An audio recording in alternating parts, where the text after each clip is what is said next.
All right, this is Reading at Homes with Holmes, part 4B, the second and last half of chapter 4. The summary was originally given to Cyril, but due to other commitments, I did what I could within a 2-day headway. So I will pull that up here. It is again in the form of a poem because apparently every time I open a Word doc, that is what happens. It's really short because, life happens, but this is for the first 17 pages of chapter 4. What does it mean to attend? Why, just to extend myself and my hand, to reach hence. How I sketch delivers where I land with Escher's hands. Linear analysis, leaving us general paradox. Spherical process of particular equinox. It is neuropsychology unconcealing all philosophies, and philosophies unconcealing our neuropsychology. Do you copy? Even the notion of objectivity is an intended philosophy, as solipsism of soul subjectivity. Where I can virally embody reality is in the in-between, the relationship of the world with me, that which is mine created in part by that which isn't. It isn't the position from nowhere, nor from mere anywhere. I know not precisely where, but I do know I'm here. So that was the little summary. And then at the end of this, if I don't remember to assign it to somebody, let me know. Sometimes I forget and I move along because I'm enraptured in the conversation. Normally, I kind of share my first screenshot, but I'm going to invite somebody else to step up if they have one at the heart of to get us kicked off. So do either of you two have something to bring up? I think I have a good one that I just straight up liked, and I would be happy to share. So let's go to, so it's not entirely a set paragraph. I'm trying to find it specifically. So it says, for Heidegger, the fact that our apprehension of whatever is. So I need to, it's just above Yeah, the yeah, being that's exactly where my medium first quote. screenshot starts. Yeah. So Yeah, actually, that is also my screenshot. that's perfect. Look at Perfect. that. All right. Do we want me to read it or do we want Cyril to read it? Yeah. I think for this first one, Macy, you read it because it's yours, and then Cyril Okay. can read a later one. Sure. All right. For Heidegger, the fact that our apprehension of whatever is takes part in the process of that thing becoming what it is, and that therefore there is no single truth about anything that exists, does not mean that any version of a thing is valid or that all versions are equally valid. As Eric Matthews says, talking about Merleau-Ponty's reflections on the artwork, because the medium of the resulting work is not conventionally referring language, whatever meaning it has will not be expressible in any other terms than those of the work itself. It is not an arbitrary meaning, because we cannot give a correct translation into some other medium. It does not follow that we can give the work any meaning we care to. And that does not just go, sorry, yeah, just for works of art. Things are not whatever we care to make them. There is a something that exists apart from our own minds, and our attempt to apprehend whatever it is needs to be true to, faithful to, that whatever it is that exists, and at the same time true to ourselves in making that apprehension. No single truth does not mean no truth. To speak of truth sounds too grand, too filled with the promise of certainty, and we are rightly suspicious of it. But truth will not go away that easily.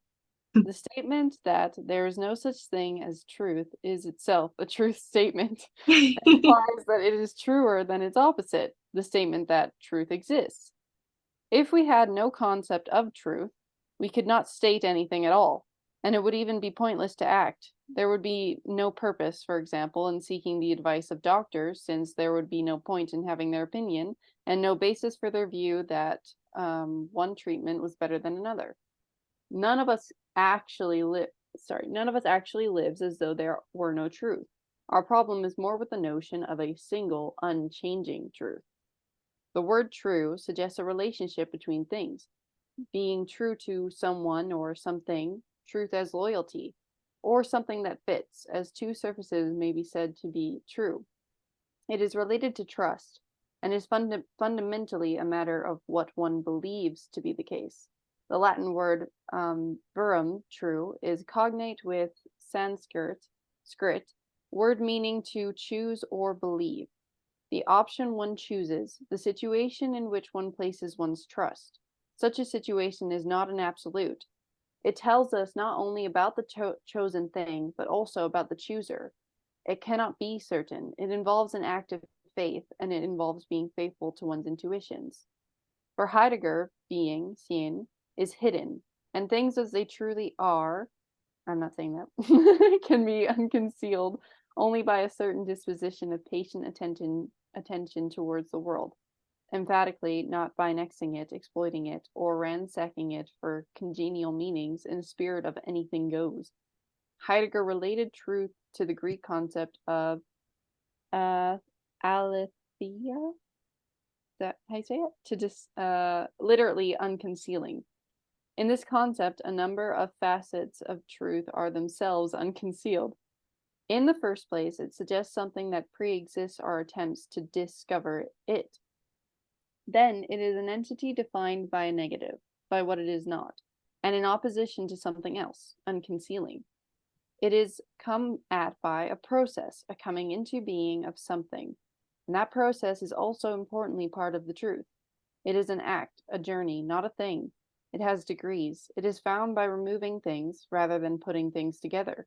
This idea of truth as unconcealing contrasts with the idea of truth as correctness, which is static, unchanging. Truth as unconcealing is a process towards something. The something is in sight, but never fully seen. Whereas truth as correctness is given as a thing in itself that can in principle be fully known.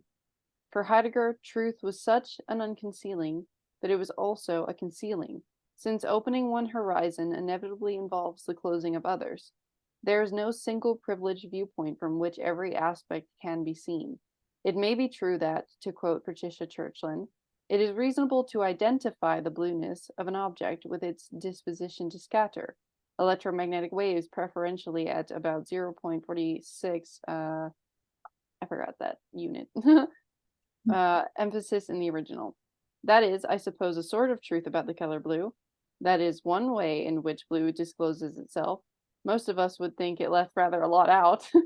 There are also other very important truths about the color blue that we experience. For example, when we see a canvas by Ingres or by Yves Klein, or view the sky or sea, which are closed off by this. It is in this sense like the duck to rabbit. We can have only one take on it at a time. We see things by seeing them as something. In this sense, too, we create the world by attending to it in a particular way. That's already a lot to unpack. Yeah, I like this.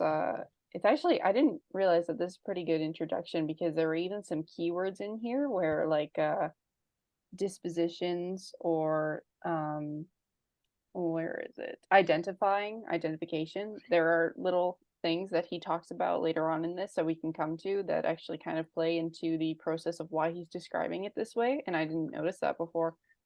But I like this one a lot because I think that I would be inclined to agree with the way of seeing it this way, with the way of seeing truth as something that is unconcealing. And I like that Heidegger also included, though, that it is a act of also concealing, because Iain has used the analogy almost like when you're sculpting a David, right? You are not just adding to, but you're also like all these pieces of stone are getting chucked away as you're creating this magnum opus, right? So as truth is unconcealing, sure, you can choose a model on which you're kind of placing faith that this is the case, right? And like he said, it's not necessarily random. There is a something, but just not all versions of this thing are equally valid, right? So you can come to it, but he describes it as it's something that's more so like a trust. So truth as trust. And then it tells us something about the fact that you are a person who's making like a choice, whether consciously or unconsciously, actually, which is what I very much would like to keep on the back burner. Because when you're consciously choosing to do that, sometimes it's in the realm of the left hemisphere. And when you're unconsciously choosing to do this thing, which I believe is the process of you coming to something true, or something true coming to you, like both, that's unconscious realm to me is where I feel like the left hemisphere's version of truth lies, whereas consciously, I feel like the left hemisphere's version of truth lies. But then there's another section, and I could go and travel us there to read that as well. um, where he's talking about music, and we can maybe touch on it, but he's talking about the fact where when you're with a piece of music, sometimes if you're listening to it over and over again, which would kind of be like the realm of the left hemisphere, it's when he's talking about the familiar, that it can become almost lifeless and dead because you're so used to just repeating it over and over again, and then you kind of feel like you've got it fixed into this static thing of what it is, what to expect, because the left hemisphere deals with truth as expectation, right? But the right hemisphere doesn't. So when it's dealing with music, its version would more so be when you're struggling to learn a piece of music, when you're playing something, then now it's a lived embodied engagement. You're no longer the observer, but you are now a responder, which again plays into, and I probably will get to the screenshots on this, but again plays into then what Heidegger was talking about in terms of objectivity and what that kind of looks like when it comes to being an observer, and in the contrast of a still frame. So I can move us there, but I'll let somebody else like chime in if they want to. No, that's a lot. Sorry, my brain's like tying it all in together. Yeah, no, I understand. I have the same phenomena because he goes into specifics, like you alluded to, even touching on how we describe certain things. And the one that stood out to me is right here. He says it is related to trust and is fundamentally a matter of what one believes to be the case. And he has a whole section on the word belief and how that plays into each hemisphere. And I had never, I still don't, I don't use the word belief except in the left hemisphere sense of I think, I believe that's true. I think that's true is the equivalent. But he talks about belief according to the right hemisphere to be a, it is like a relationship with somebody else. It is that trust in truth, but in relation to another person. So even the same, I believe in you. And I'm still trying to wrap my head around it a little bit because the mode of attention now knows it definitely matters when it comes to it. But when he talks about that, the whole thing is mode of attention, even regarding this, because the first time I read it, there's some things he describes things as an unfolding here. And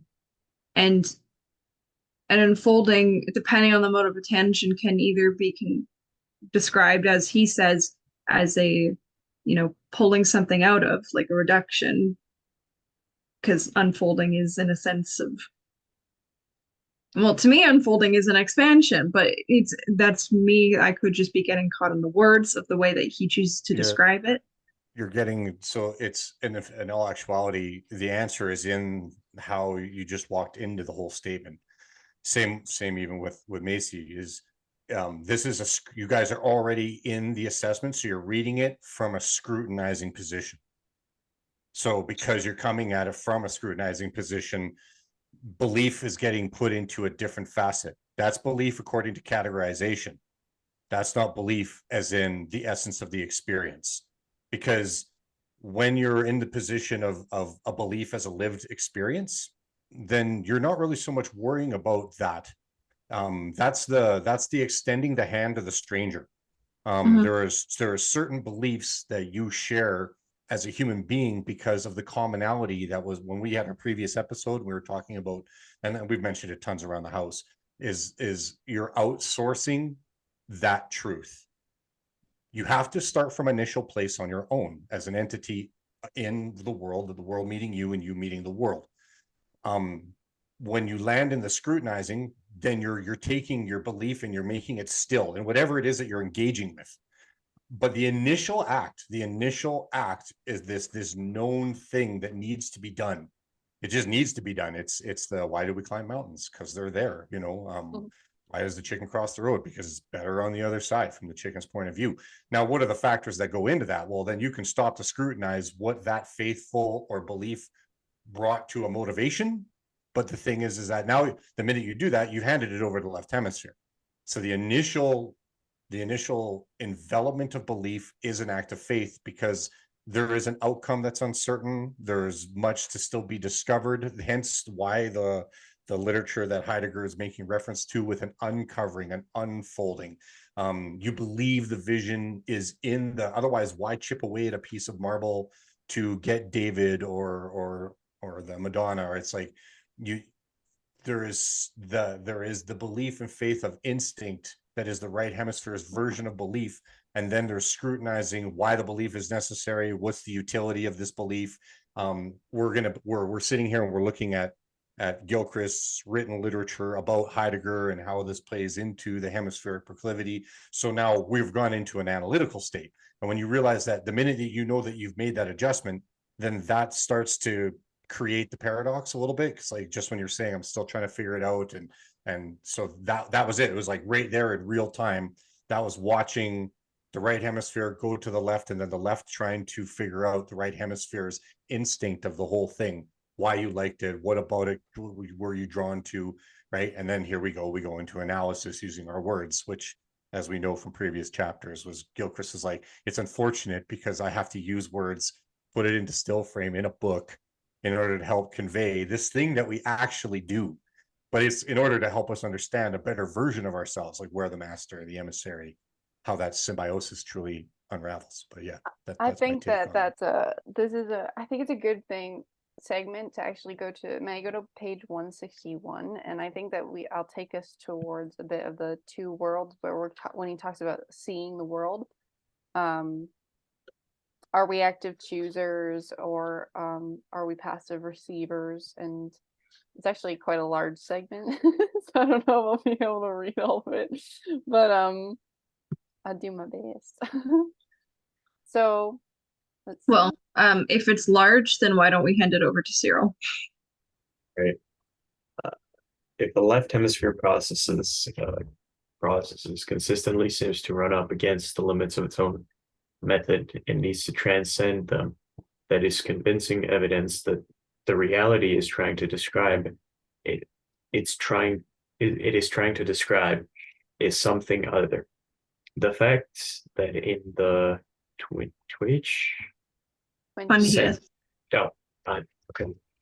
20th century philosophers like physicists increasingly arrived at conclusions that are at variance with their own left hemisphere methodology, and suggested the primacy of the world as the right hemisphere would deliver it. Tell us something important. Returning from the realm of philosophy to the use of language in everyday experience, we may also be aware of another reality, that of the right hemisphere, yet feel that explicitness forces us towards acknowledging only the world of the left hemisphere. We live, in other words, in two different types of worlds. There should tend, therefore, to the two meanings to most words that are commonly used to describe our relationship with the world. They will not all be like grasp willed, self-serving, unidirectional. Seeing the world, probably the most important metaphor of our relationship to the world, is that of sight. Knowing it as seeing is one of the most consistent of all metaphors, and exists in all Indo-European languages, suggesting that it developed early in the Indo-European or primal language. It is deeply ingrained into the way we apprehend the world. I see, we say, meaning I understand. In the era of universal CCTV surveillance, mobile phones that capture video, and so on. Many people imagine their eyes to be something like the lens of a camera on a moving swivel, perhaps a bit like a filmmaker's camera. Just as our model of thinking and remembering is that of the computer, with its inner memory banks. Sorry. The image suggests that we choose where we point our attention. In the respect, we see ourselves as supremely active and self-determining. As to impersonate, is that right? Impressions. Right. Right. Impressions we receive. We are like a photographic plate, taking a faithful record of the world out there. And in that, we pride ourselves on objectivity, being supremely passive.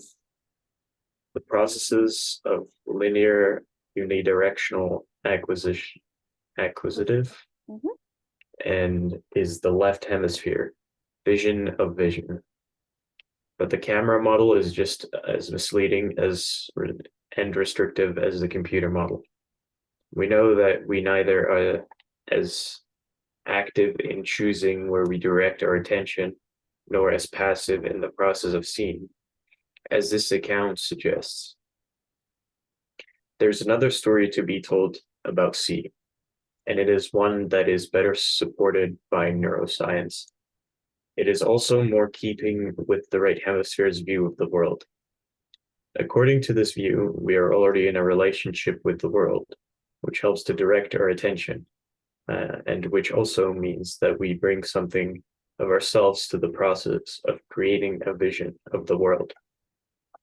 Well, just look at all the metaphors he used, like everything he wrote there, right? Like, take a look at our world. What is the left hemisphere? Like, how is the Hall of Mirrors being created?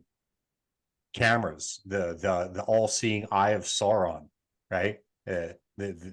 Everything that's in what Cyril just read is the left hemisphere's metaphors for trying to come to a greater understanding. But it's a representation.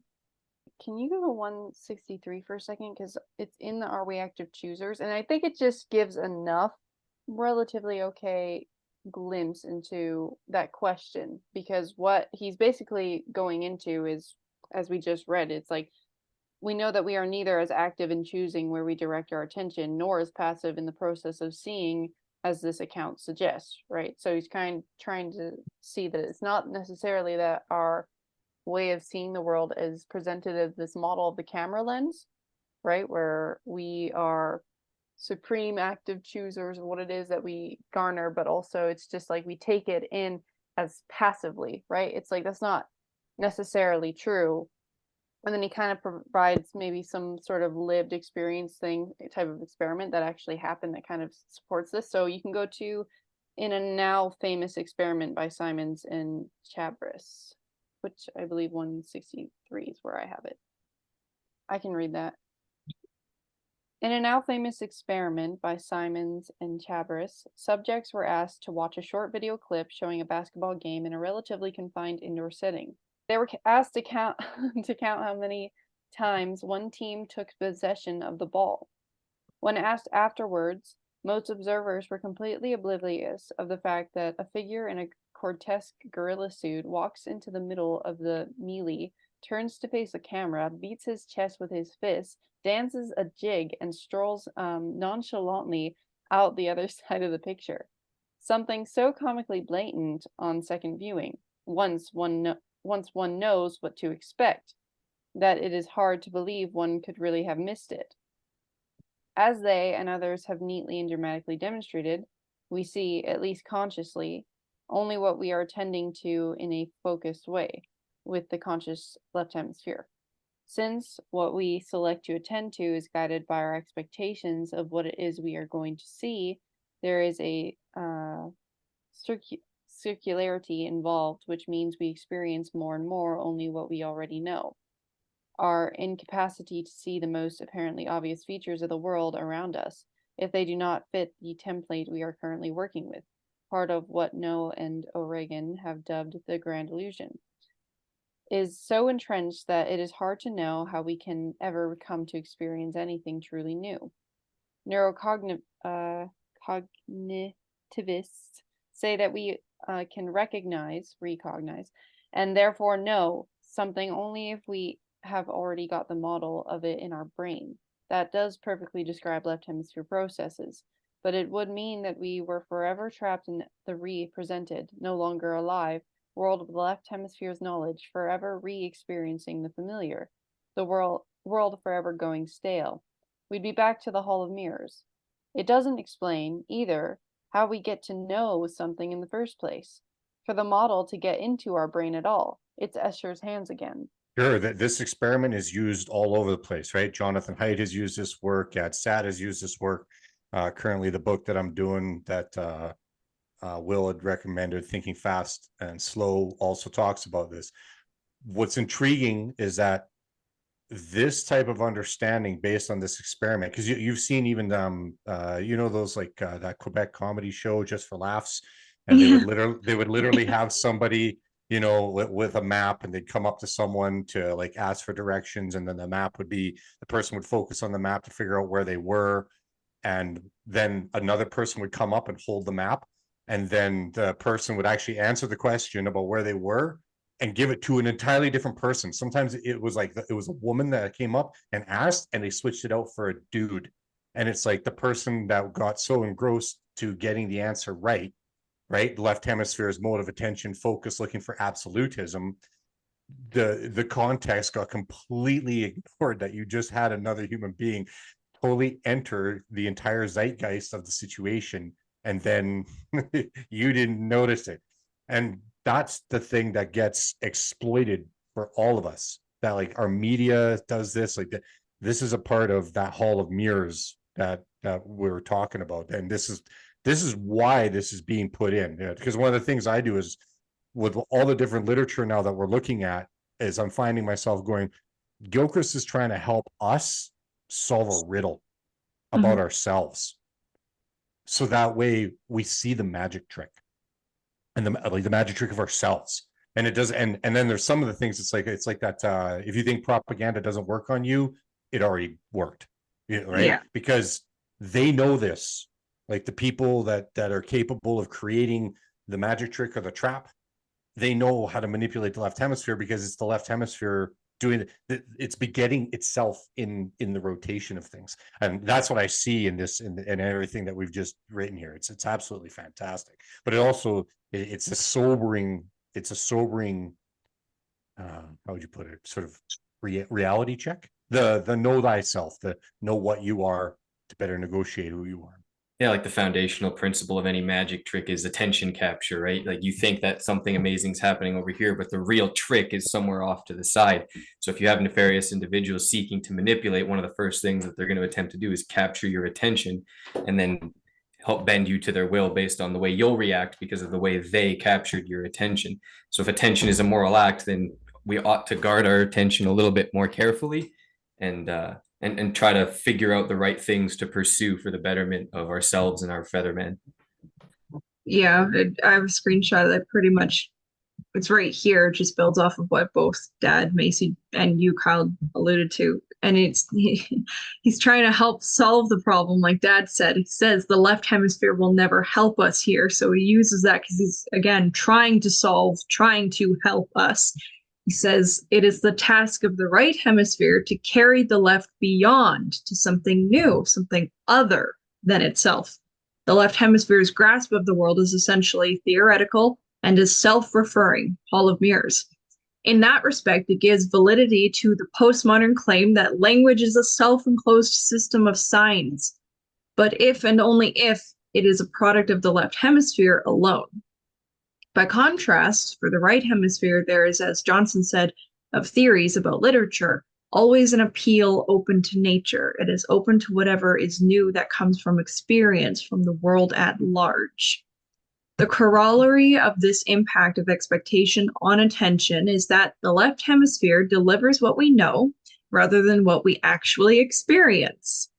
This can be seen in its drawing skills. It will even draw the bones it knows to be within the human figure, so-called X-ray drawings, It has a poor grasp of relative scale, spatial relationships, and depth. There is an inevitable relationship between certainty and recognition, the return to something already familiar. Conscious knowledge, the knowledge that characterizes left hemisphere understanding, depends on its object being fixed. Otherwise, it cannot be known. Thus, it is only its representation in consciousness after it has already become present to the unconscious mind that enables us to know something consciously. There is neuropsychological evidence that conscious awareness lags behind unconscious apprehension by nearly half a second. Chris Nunn, in a recent book on consciousness and the brain, writes that, as a consequence, bizarre phenomena can occur, like consciously perceiving an object to be of some illusory size, but nevertheless unconsciously adjusting one's grasp correctly in relation to its actual size. To know something consciously, to be aware of it, requires memory, he writes. At the most basic level, one cannot sustain attention to anything unless there is some form of memory of what one's attention was doing a moment ago, and of what the anything is. Conscious attention is thus entirely dependent for its very moment-to-moment existence on intrinsic memory. Then again, the objects on which attention focuses seem to be available because they have been remembered. They are, in a sense, objects extracted from memory that happen to coincide with features of the world out there. And I experienced this literal process that he's describing when I read the section about belief, because I went through the process of, him describing belief, and I went, okay, even though I already have experience with it, my left hemisphere went to analyze it, and I went, oh, I never actually used the word, blah, blah, blah, blah, blah, blah, blah, blah, blah. And then I, right here, as if remembering that I do experience belief, even if I don't talk about it, I experience it all the time. Hence, why would I act the way I do? I act with my family, and I believe in my family as if my family can become something and really help society and all of this jazz. So I invest in it. So it's what he alluded to about truth earlier on when Macy read is truth is a belief because it's a trust. And that's the one thing about Heidegger that he says at some point too, is Heidegger really, despite the convoluted nature and the difficulty Heidegger had using language, he really believed language was of utmost importance. And he's not wrong, even though, my left hemisphere, knowing about my left hemisphere, would like to criticize language more than I need to. It is the modality of which we communicate. So, and like McGilchrist said of Heidegger, he wouldn't be a philosopher if he didn't use language. Language is the tool of philosophers. Thus, he wouldn't be what he is if he did not use language. Thus, he appreciates it. And it is the same with me and the word belief. Although I didn't connect with the word, I do connect with the experience that it's trying to represent. So it's like you can bring that back into one and the same, just once you've come full circle. It's why Heidegger is not a philosopher king, right?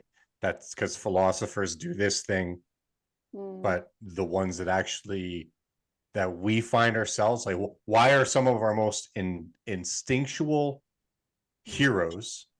Mm-hmm. They have the least amount of writing, but somebody else wrote their stories, right? Like, what was it about these individuals that and how they conducted themselves with their instinct for certain things, and then we take this pattern that everyone else saw at the era with which these people were born and they were into, and then we find ourselves mimicking and copying, representing them because they didn't write shit down. Like they didn't write anything down. They went and lived a thing, inspired a whole bunch of people. They even inspired a Heidegger to philosophize and write about it, right? But yet he himself might not quite have been the philosopher king. Like say another person that would like a step up from that, like a nice balance between like say, okay, so what, Socrates didn't write shit down, Confucius didn't write stuff down, Jesus didn't write stuff down, there's no physical literature of Jesus in the Bible. Benjamin Franklin wrote a lot of stuff down. and he happened to mention those three individuals that I just mentioned in his works as wanting to be like those people. But he had the foresight that he was trying to physically enact by an instinct, a knowing, and yet wrote it down for us and those who come after. So it's pretty intriguing. Like that's the difference between the philosopher, the king, and the philosopher king. I have a section that I think would relate to this. It's a little bit long, if that's Is it all right. 156 It's on philosophy? It's 165 on gaze, actually. Oh, okay. But I feel like, Kyle, I don't want to let you lose that. Yeah, well, we're so- on the topic of philosophy, so Yeah, I want you to there's a go. section here that we can jump to. So if you go to 156 and you'll look for philosophy and philosophical discourse, it's at the top of a paragraph. There it is. There it is. Yeah. Philosophy and philosophical discourse is only one way of understanding the world. Most people who instinctively see the world in Heideggerian terms don't become philosophers.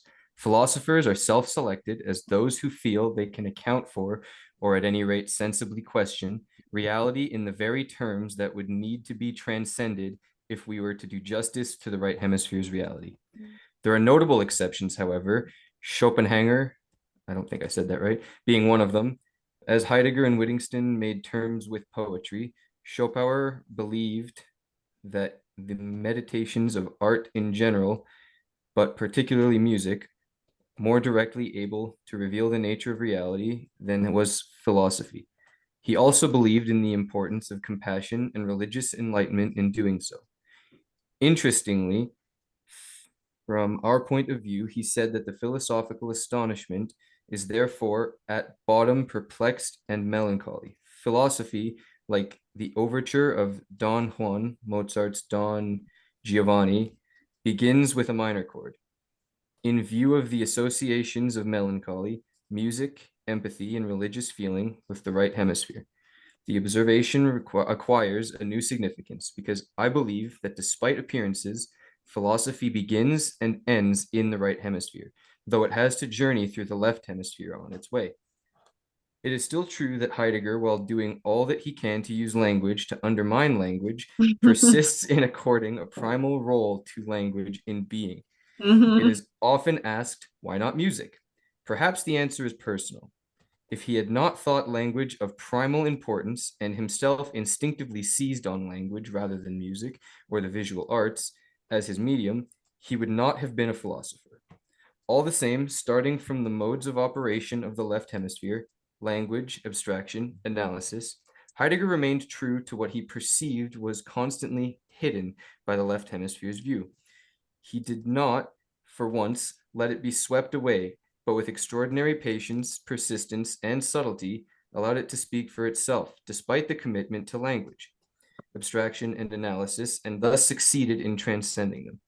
It is this extraordinary achievement which makes him, in my view, a heroic figure as a philosopher, despite all that might be and has been said against the ambivalence of his public role in the Germany of the 1930s. Yeah, I appreciated that context because again, I have a hard time. I kind of agree with Wittgenstein, the poetry and the music. I understand that better than I do the language because language is inherently he's described it as not necessarily too specific, but not specific enough. Well, Escher's hands, the paradox, but either way, it's incomplete and constantly incomplete.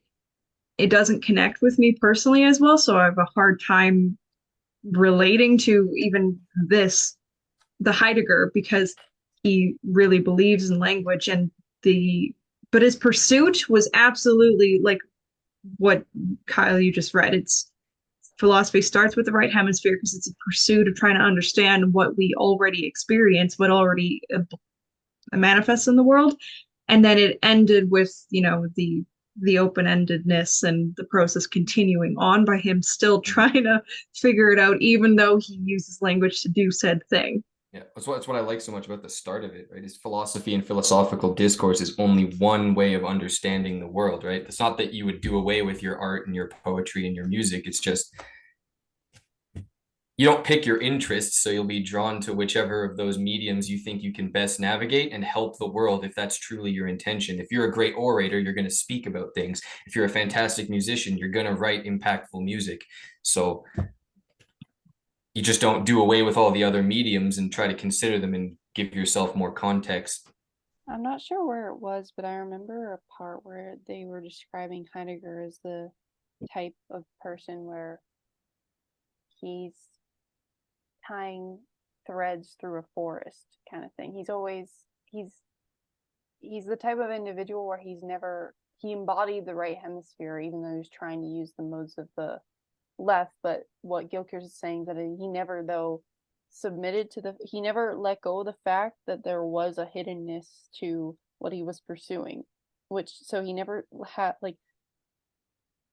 he didn't come to left hemispheric conclusions about the world and this is the way it is, and right, like he stuck to there's an embodiment. And I think that in some ways as we're going through this, and my relationship with language is changing so much because I'm more left hemisphere proclivic, but I always viewed language as something that had musicality to it. It had music in it, because to me, I was like, well, I know people do. So I was like, and we do language. So there's got to be some sort of link there. And I think there is, in the sense that there's that hiddenness. So even as we're going through this and we're kind of learning that it's like language can be used for grasp, it can also be used for a different purpose depending on the mode of attention. So even though the whatness may be one, the hownesses are different. And so how you engage with language and in what way, and what you, I guess, paint, right? It's something that is still always in a pursuit if you allow it to be, which is why I think I love Gilchrist's writing so much, because it's like always allowing that hiddenness, that open-endedness, that painting a picture that I guess resonates, but it's not entirely certain, and yet it's sort of certain, for lack of a better way of describing that. He allows for potential. Something Mhm. that we should keep in mind, though, for the context of Heidegger, because we are doing this book, and this literature is a case being made by Iain McGilchrist, and he's pulling in references. So this lines up exactly with what you just said. His Gilchrist's trying to draw out the essence of Heidegger in the case of the hemispheres, because he's laying down the argument about the master and the emissary.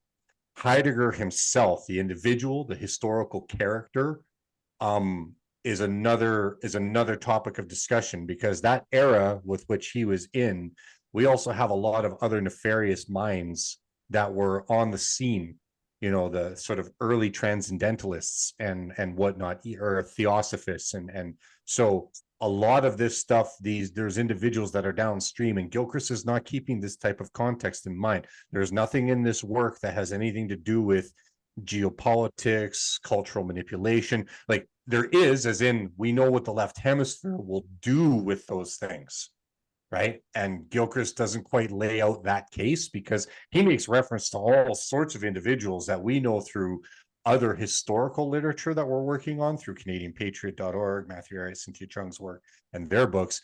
We know that we've got to dig in a little deeper, because there's actually quite a bit of nefariousness behind individuals like your Carl Jungs and your the early psychosomatic philosophers of their time. So that needs to be kept into context. What I love about Gilchrist's presentation of this is it does align. The evidence would appear to be based on what Gilchrist has drawn out from Heidegger. And that's what I love about Gilchrist, is that it's literally a mind, the right hemisphere, being able to, like, what murders the right hemisphere every time? Like, why does the scorpion get to kill the frog? The frog believes in the potential of the scorpion. Otherwise, why would it put it on its back and let it try to cross the river, right? So Gilchrist is literally doing the frog thing. and that some of the people that he even makes references to, their work edifies the argument that Gilchrist is laying out, even though we know through some other studying that some of these people's work was very nefarious and there was some manipulation. I'm not saying necessarily Heidegger, because I'm not well researched enough in Heidegger to say specifically, but he was honest enough to make that statement about the detractors of Heidegger in the 1930s. Okay. And so it's least, so he was savvy enough to keep that little context in there, but still trying to keep the mode of attention onto it's that we're missing this in our society right now. We're actually missing the ability to listen to what someone is saying, try to give what it is that they're offering the benefit of the doubt with the most positive approach that we could possibly offer, and then deciding where we would like to bring our judgments and our scrutiny through dialect, like actual conversation, like have an argument, because arguments don't necessarily need to be a bad thing, right? So yeah, anyways, that's my little 2 bits on this particular section that we just went through. It's good context, because one of the questions that he, like, actually 2 kind of questions merged into one, that Gilchrist was setting forth what can philosophy tell us about the hemisphere differences, and what can hemisphere differences tell us about philosophy, right? So he's trying to figure out the relationship. So that's the context to keep in mind when we're looking at these different philosophers, not necessarily their philosophy, but the philosophy in context to the hemispheres, and then the hemispheres context into philosophy, and like what that looks like and how that plays into the negotiation of the human mind, and where we come to sort of these conclusions. So it's almost like there's those who will argue the nitty-gritties of objectivity and all that fun jazz, but it's the process of you even objecting this thing in the first place that is being described. It is the relationship of how we even come to whether or not there's argumentation towards this thing, whether or not there's exploration towards this thing, open-endedness. It's like all of these things encompass your brain having a negotiation. Yeah, it's almost like the how-to, how to pursue the howness, because, it is because of his work that I can look at the Heideggers and look at the philosophy, take portions, and still, even if I disagree with portions, take in the whole. And even with, you alluded to Rising Tide Foundation and Canadian Patriot, I read an article by Cynthia, and it was on Frederick Schiller's The Ghost Seer. And he was talking about, the story covers the main protagonist is a prince, and the prince ends up getting caught in the oligarchy. The oligarchy basically ends up using him, they're Venetians, as a useless idiot. So he ends up going down these, what we know to be left hemisphere philosophies, becoming pawns, puppets for the overall nature of, we don't really get a say. Aristotelian, everything is down to the values of pain and pleasure. They really dictate how we do things. So overall, his philosophy and understanding the geopolitics about how we got manipulated to get there, that's where the whole criticism was, and that's where Frederick Schiller's mindset was, and that's where Cynthia went as well to say this is ridiculous.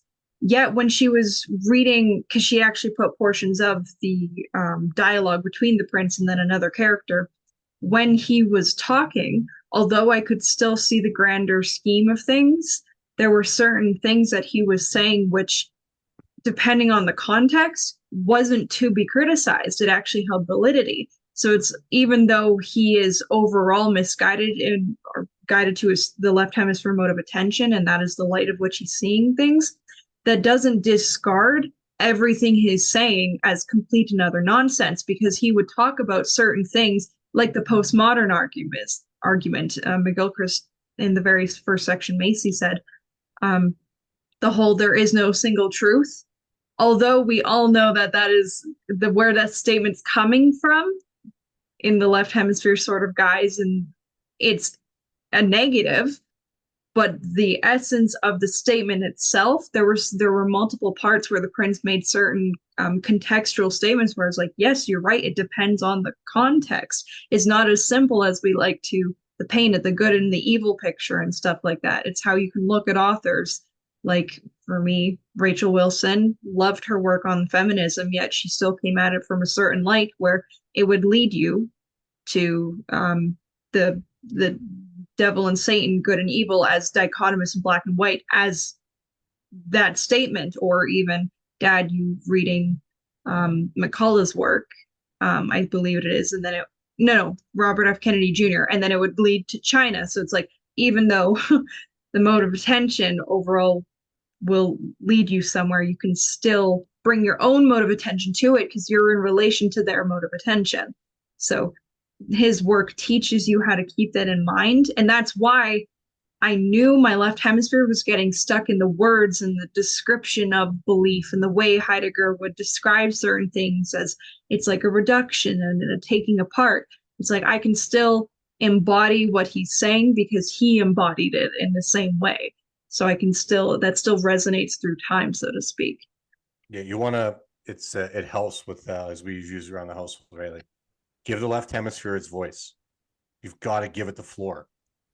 But it's kind of like the whole, when you're trying to navigate, right? It's like you can be upset about something, as we all know, left hemisphere gets to the anger and sort of, or the more radical emotional dynamics of demonstration sooner than the right hemisphere would, if the right hemisphere would at all, because it would always be so concerned about approaching the other that it doesn't really get angry. In fact, if anything, it would just get depressed. But it's like that side of you does need to have its presentation, because that plays to the whole experience. It's build me an empire without a tape measure. Like it's fundamental. Like we need each other, like in our own minds, like we need each other. The hemispheres proclivities for how they'd like to bring their emotive attention to the world. We need them both. We need them both so badly that's why the scrub nurse and the surgeon is another big metaphor that Gilchrist loves to work with in this book, right? Besides just the master and the emissary. And it's very, very important. The most successful procedure is with both. And so that's the thing, is like, he's trying to make this argument throughout the book, but warning you just how dangerous letting your left run the show, run your show, and then let it run with another person's show. And then, oh wait, the two of you get your hall of mirrors and then you get dichotomous, and it's evil and it's good. And it's like, yeah, you're not giving any contextual nuance to this at all, are you? And that's an argument that needs to be presented, I believe. Yeah, and I think that, like, for me, I have the issue of what Maddie calls forgetting my own context.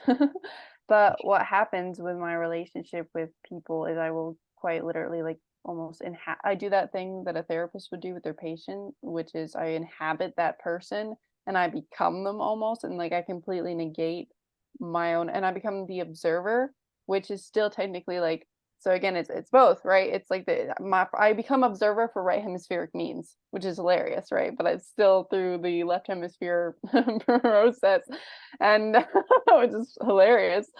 But I think that that's why I'm going to take us to this section, because I think that it's important to note that we are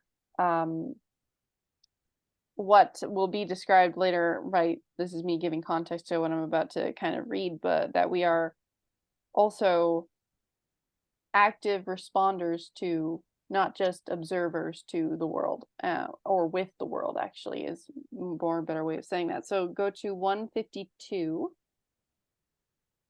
and then it's Heidegger's concept of hiddenness. Okay, does anyone want to read it, Cyril? Sure, why not? Okay. Heidegger's concept of hiddenness does not imply a sort of throwing up of one's hand in the air before the incomprehensible. Just the opposite. As his life's work implies, hiddenness does not mean in the arts being beyond approach, nor does it invite a free-for-all.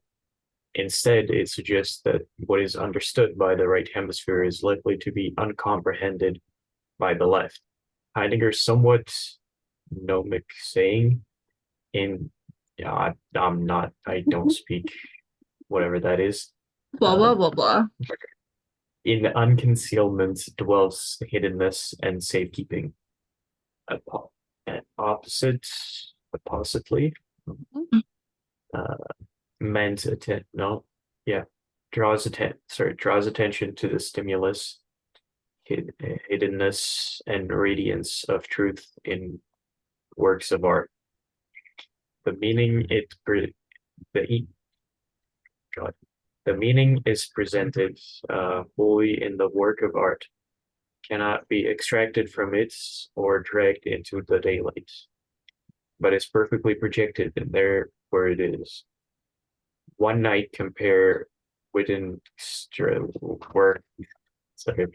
The work of art does not aim to convey something else, just itself. The stance or disposition that we need to adopt, according to Heidegger, is one of waiting on something rather than just waiting for it.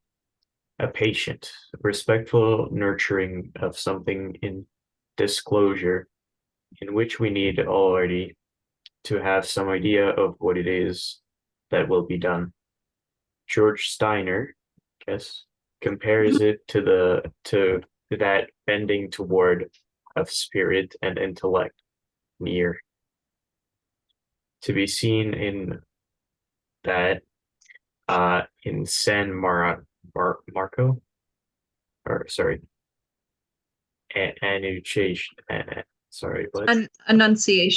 Annunciation in San Marco, a highly active passivity. In other words, there's a process of responsiveness between man, Dasein literally being there, or perhaps the being that is in the world, and being in which is well described again by Steiner. Again, I don't speak that. An expression. No. Is not an answer to, but a response to, a correspondence with, a dynamic reciprocity and matching such as occur when gears both in quick motion mesh. Thus our question as to the nature of philosophy calls not for an answer in the sense of a textbook definition or formulation, be it Platonic, Christian, or Lockean, but for an expression, a response, a vital echo, responsion in the liturgical sense of participatory engagement. For Descartes, truth is denied and validated, determined and validated by certainty. Certainty, in turn, is located in the ego. The self becomes the hub of reality and relates to the world outside. Itself is an exploratory, necessarily exploitive way. As knower and user, the ego is predator. For Heidegger, on the contrary, the human person and self-consciousness are not the center. The assessors of existence. Man is only a privileged listener and respondent to existence.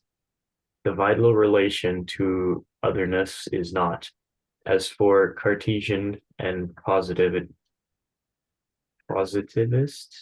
relationism, one of grasping and pragmatic use.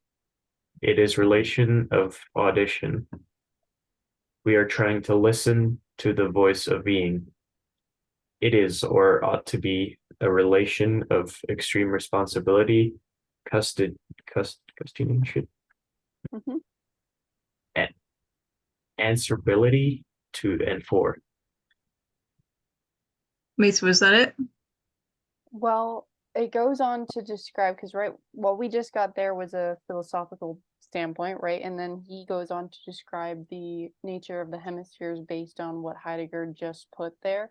So if we want to, we can, I can read that. Is All that right. I'll take over. I'll I tap you think out, Dad Cyril. can, Good do job, that brother. too. That's true. Yeah, I can read. Okay, Dad, go for it. All right, so the contrast here being drawn between, on the one hand, the isolated ego, standing in a relation of alienated and predatory exploitation to the world around it, mysteriously leaping from subject to object and back again, retiring with its booty into the cabinet of its consciousness, where it demands certainty of knowledge, and, on the other hand, a self that is drawn into and exertably bound up within the world in a relation, not just metaphysical in nature, but of being with and inside a relation of care, sorge, and concern, suggesting involvement of the whole experiential being, not just the process of cognition. This contrast evokes, in my view, some of the essential differences between the worlds that are brought about for us by the two hemispheres. But that is by no means all, since Dasein is to be there in the world, the literal, actual, concrete, daily world. To be human at all is to be immersed in the earth and the quotidian matter of factness of the world. The right hemisphere is concerned with the familiar, not in the sense of the inauthentically routine, but in the sense of the things that form part of my daily world or familia, the household, those I care for. It is not alien from material things, but quite the opposite to individual things in all their concrete particularity. This is exactly the personal sensibility to the grain and substance of physical existence, to the thingness and obstinate quiddity of things, be they rock or tree or human presence, that is found in Heidegger. Again, this root existence in the body and in senses. We do not inhabit the body like some alien Cartesian piece of machine wizardry, but live in it. A distinction between the left and right hemisphere understandings of the body. In trying to convey the otherness of a particular building, its sheer existence or essence prior to any one act of cognition by which it is particularly apprehended, Heidegger speaks of the primal fact of its existence being made present to us in the very smell of it, more immediately communicated in this way than by any description or inspection. The senses are crucial to the presence of being, to our apprehension of an is in things that no analytic dissertation or verbal account can isolate. Time is Thank you. Time is responsible for Daizen's individuality and in the condition under which existing things are. In Sein und Zeit, being and time, Heidegger insists that we do not live in time, as if it were some independent abstract flow alien to our being, but live time. Much as being in the world is not the same as being in the world like a marble in a box. We live, I love that line, we live time rather than just conceive it. And similarly, we live the body rather than simply derive sensory information through it. Computer metaphor, perhaps, mechanical, yeah. Through the experience of time, Daizen becomes a being towards death. Without death, existence would care less, would lack the power that draws us to one another into the world.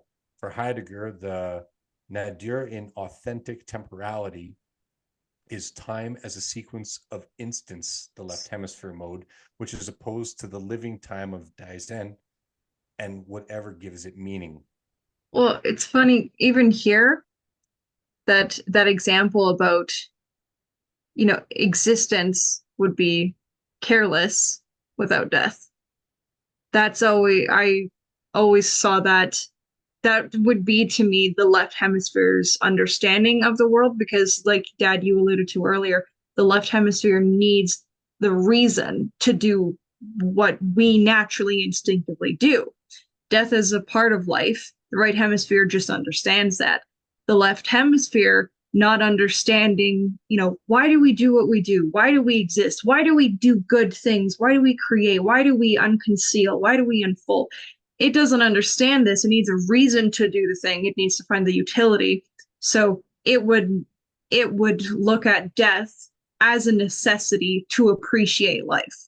Whereas the right hemisphere, I personally believe, would just live it and embody it and understand death as a part of this process.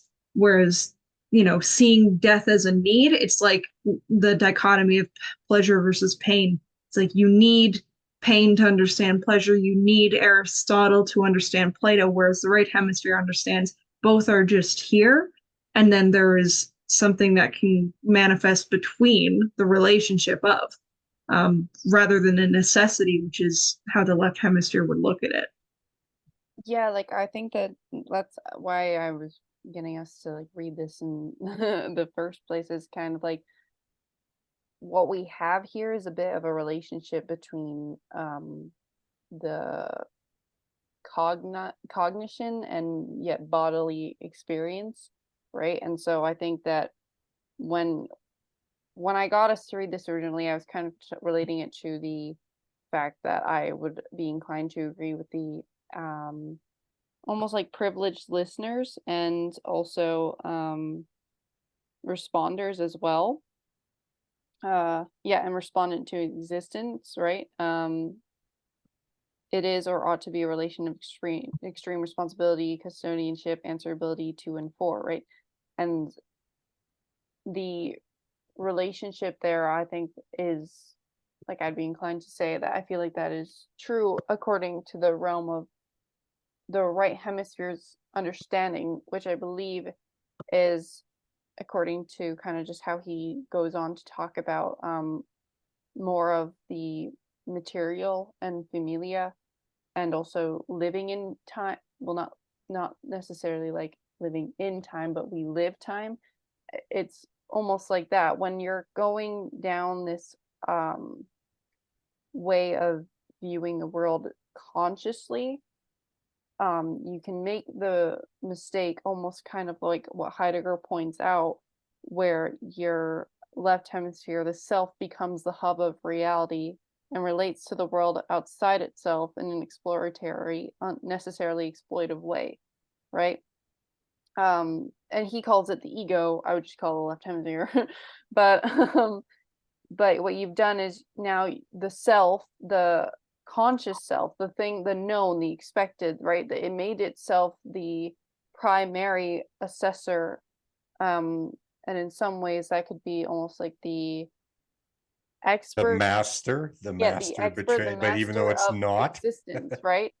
And or of experience. And what Heidegger points out in relation to the body analogy and the material and the familia part is it's a relationship of other, but it's also not necessarily like the work of art. It is not there to be represented as something else. The work of art is, I guess, representing itself. Like, it is what it is because of what it is. Like, you know what I mean? And that's why even the relationship with the material and all that, and then he's kind of, and how I relate it almost to objectivity, almost when you become this person of the observer, whereas do you become also a responder? That is the whole time, is like is not just us as a box of marbles in a box, right? It's a lived thing, and that is not entirely graspable, and that would mean that it's not entirely the self hub of reality, the assessor of existence, right? Its roots are in that which mediates experience, which is the body. And that even relates as well to when he was talking about language later on in this book, when he was saying that even some of the words that come out of our mouths are a product of the lived experience, and they were rooted in like handedness, right? Or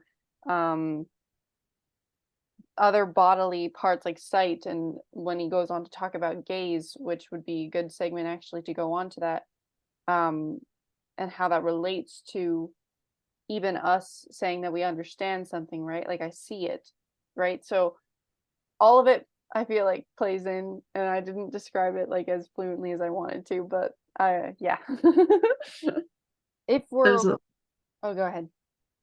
well, I went to the section that you alluded to. Oh, perfect. I was gonna say, can we go there? So Yeah, I'm gonna get Kyle, if you don't mind. Would you read this? Okay. Are we passive receivers? The second part of the camera image is passive receptivity, but we never just see something in the sense that the photographic plate receives rays of light. In the real world, we bring a lot of ourselves to the party, and that means gaze alters what it finds.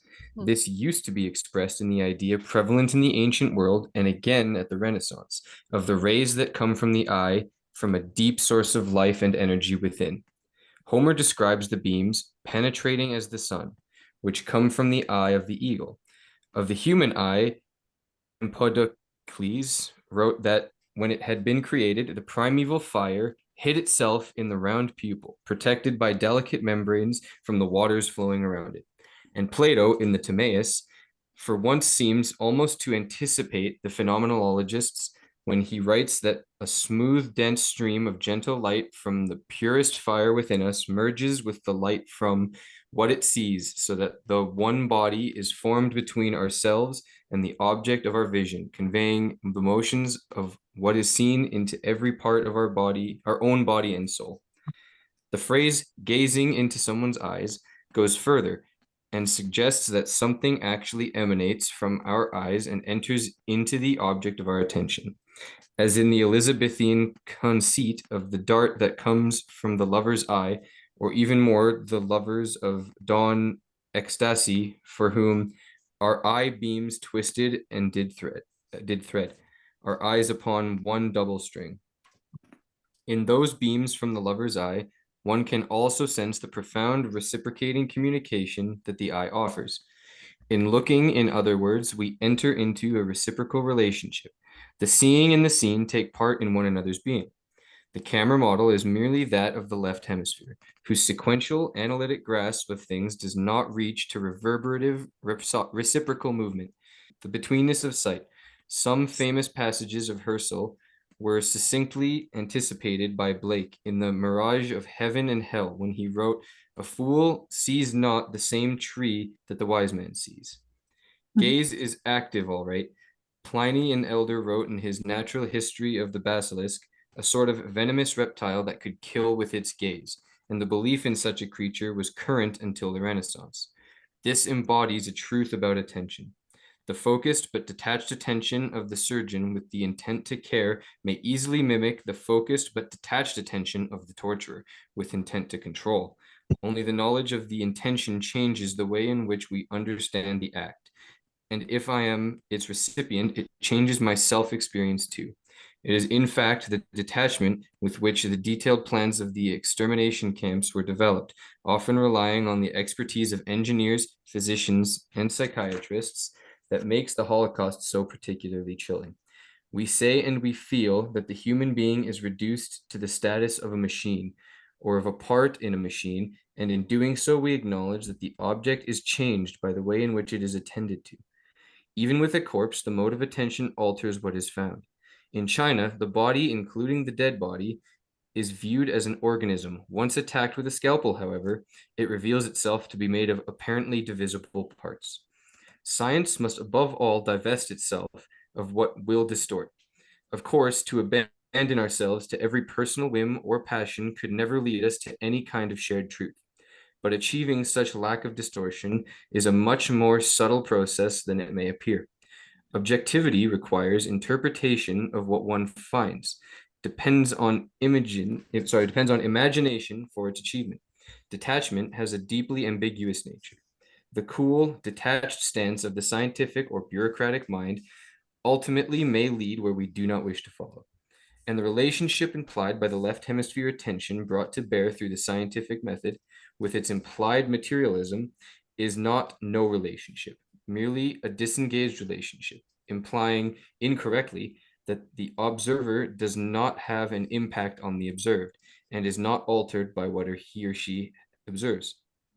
The betweenness is not absent, just denied, and therefore of a particularly cold kind.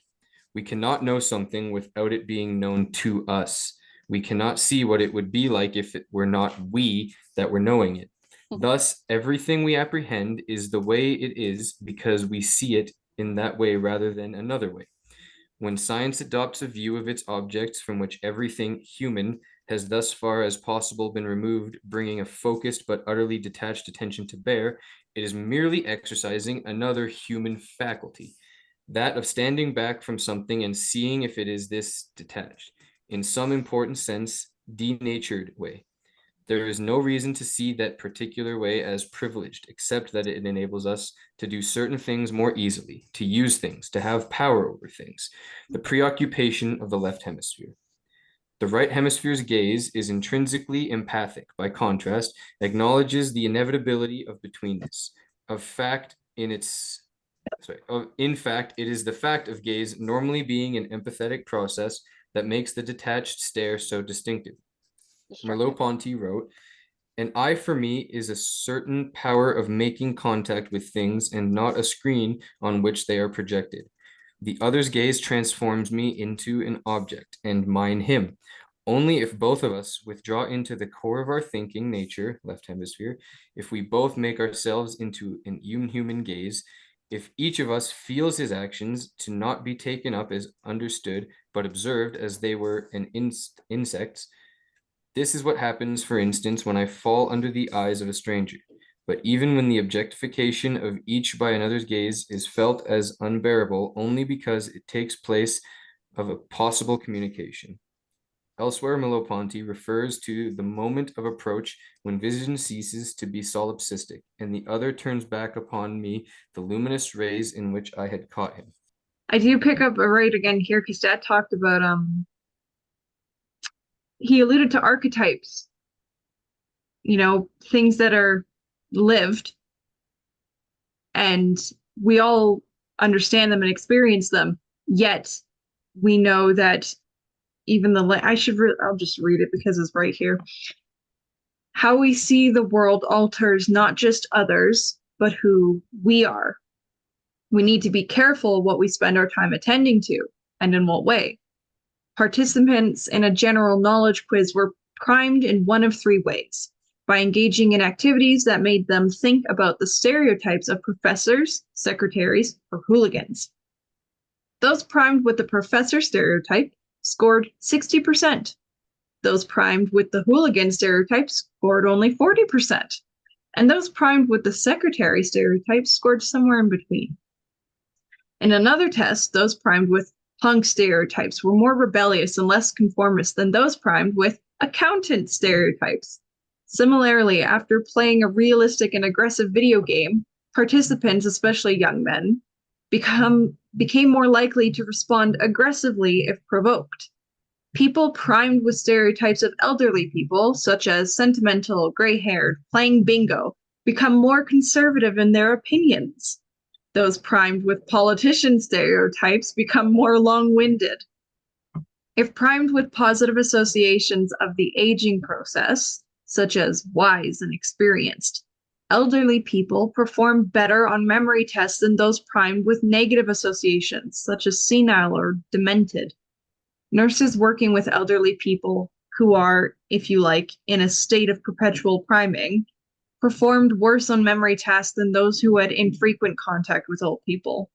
Old people primed with negative stereotypes of aging can even give up the will to live. What we attend to and how we attend to it changes it and changes us. Seeing is not just the most efficient mechanism for acquiring knowledge, as scientists tend to see it. It is that, of course, but it is also, and before anything else, the main medium by which we enact our relationship with the world. It is an essentially empathic business.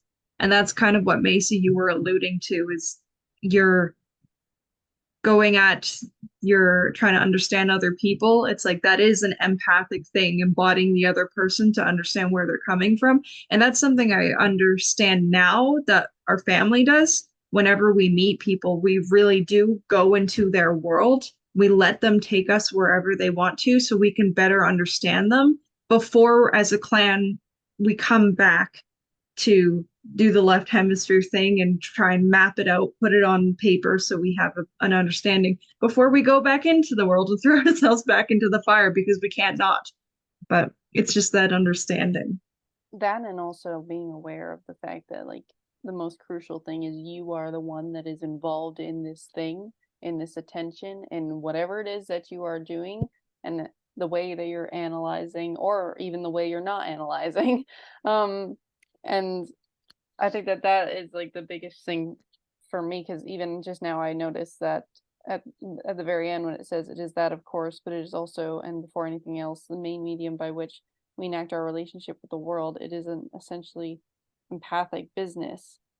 And that, when it comes to acquiring knowledge, but the fact that you're acquiring knowledge and you are not just necessarily like you, but also you're in context to everything else, right? So, oh, Well, Dad, you yeah, have something. that's why it is essentially an empathic business. Like if you Mhm. actually, okay, so let's consider this, because this is also something that's been in several other literature. Though priming, okay, why did that work? Like all of those different examples, those were tests that were done. Those were going into people's worlds that were in certain areas of serving in community or what have you. But they went and they would ask questions. They figured out, like, we don't even have that data that Gilchrist makes reference to without actually going and looking at what it is that we do. Like, why did priming work? Why did we get that data? How does that come about? That's manipulating the right hemisphere. That's the part that's intriguing, because we do that no matter what. Like that's as constant as the sun rising in the directions that it does until we have the great cataclysmic events. And we'll go, and that's a different subject and a different conversation another time. But the thing is like that's what's intriguing, is that we do that. Like, you guys will notice how you respond to people in different settings based on your age and the quantity of experience that you bring. And then when you are in conversations with people that are of a different vintage, and then when you're dealing with your peers, and then maybe when you're trying to help, like why do parents talk instinctively a little bit higher in vernacular and with their vocabulary to their children than what they know what their children can understand. It's like we make these decisions almost subconsciously, unconsciously, but they pay dividends. They actually pay out in the real world. So this is the right hemisphere's wheelhouse, right? The real world is the right hemisphere's wheelhouse. A representation of the real world, that's the left hemisphere. So all of that priming information is also a manipulating, but we're doing it to ourselves in relation to others. And that's the part that's most intriguing, is that we're going to do this no matter what. So then the left hemisphere can take that type of knowledge and go, well, great. That means I can manipulate, I can nudge, I can run psyops, I can, right? There's all this stuff that's out there that's being done. I can, Gad Sad's the consuming instinct, right? I can, we can then have burgers and pornography. How do all these things help move a product, right? And it's like, okay, so there it is. That's priming. It's because it's not always appealing to the left hemisphere. Because the reason why all of those things worked, did you see that almost every one of those examples had to do with in relation to other people? Well, that's that empathetic business. That's the right hemisphere. Like, the left hemisphere could give a rat's ass about community, people. Doesn't care about people, cares about utilizing people. In fact, it even cares about utilizing itself, which is why when you go through colostomy or the split brain operations, it doesn't even recognize the half of its own body at all.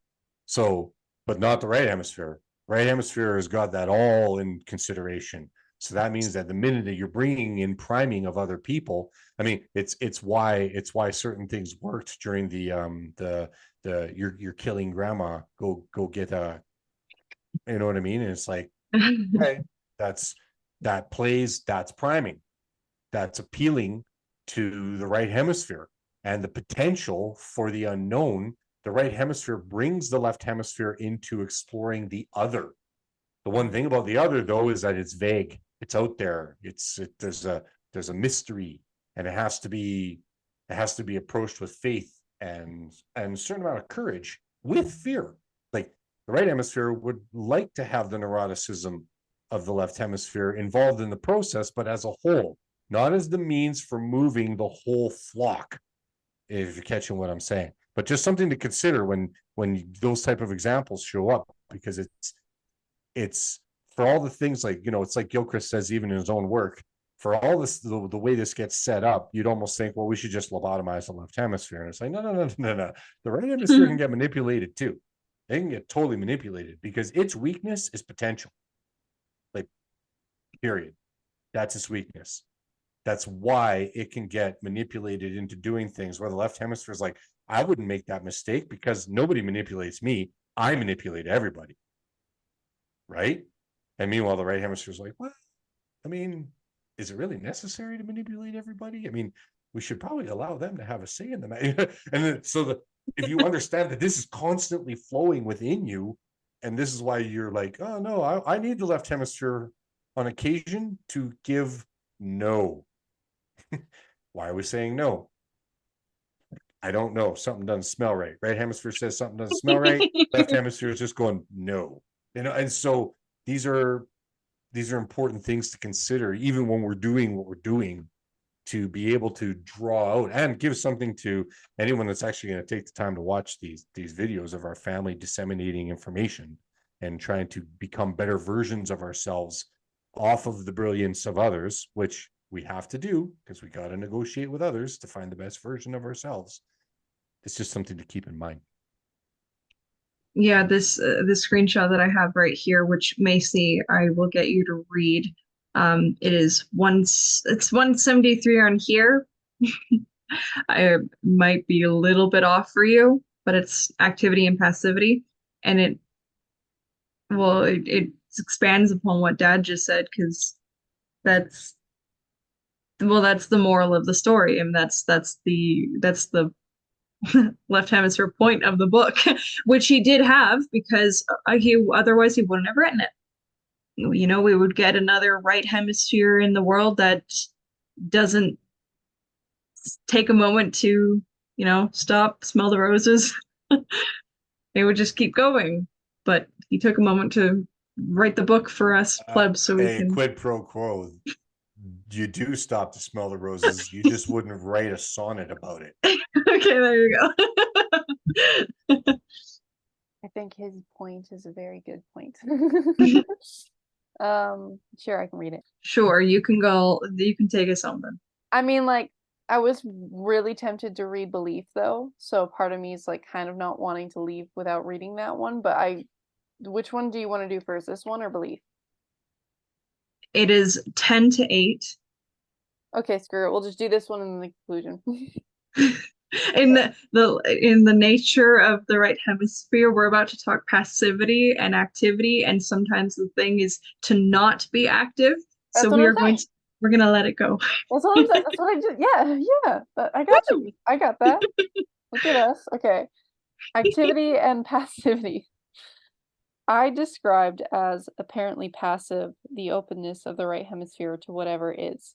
That is because in the absence of an act to will, so I'm just going to emphasize that, in the absence of an act of will, this is how the left hemisphere sees it.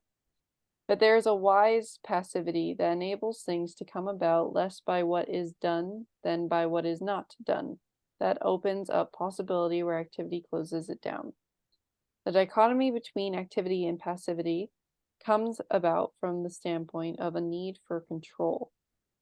Passivity, from this perspective, is loss of control, loss of self-determination, loss of the capacity for effective, that is to say, useful interaction, a failure interaction, a failure of instrumentality. However, this takes no note of all the important states of affairs, beginning with sleep and ending with wisdom, discussed earlier in this chapter, that cannot be brought about by an effort of will, where, in fact, an open receptiveness which permits things to grow is actually more productive.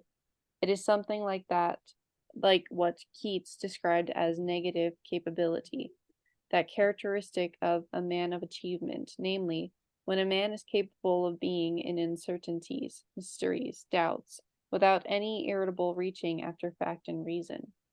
Here, the link with the capacity not to force things into certainty, clarity, fixity, is made explicit and again links to the right hemisphere's domain. Ultimately, we need to unite the ways of seeing that are yielded by both hemispheres. Above all, the attention of the left hemisphere needs to be reintegrated with that of the right hemisphere if it is not to prove damaging. I just want to quickly note that it's funny, I didn't at first when I read this understood what it said by this takes no note of all the important states of affairs beginning with sleep and ending with wisdom discussed earlier in this chapter. That cannot be brought about by an effort of will. I didn't even realize that he was technically describing the two different ways of effort of will, right? And or effort of not will. So that's just like a good little. Well, not technically though, that's his theme. It's a theme, right? No and the absence of no. No is a willful act. But the funny thing is the absence of no is awful willful, but it's willfully inaction. So it's kind of like when you're looking at a situation like as a dad, right? I'd pay attention to what you guys were doing in the living room. Might be some sharp corners that, the certain generations of parents would bubble wrap because they're so terrified of their kids banging their heads. Whatever, no judgments if you were that type of an idiot. Did I say that out loud? But anyways, the thing is that in all actuality, I would just watch, right? Like pay attention. Like I'm paying attention. You guys are navigating hazards that you don't even know are there. But also, who am I to get in the way of you learning from a hazardous environment? And so there it is. There's the absence of an interjection.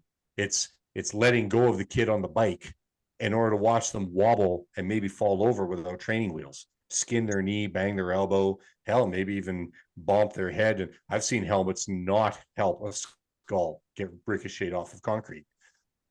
But lots is learned in that circumstance. You're there to kiss the boo-boo, clean the wound, pick them up, and it's like that's the whole thing, not the intervene for stasis and security.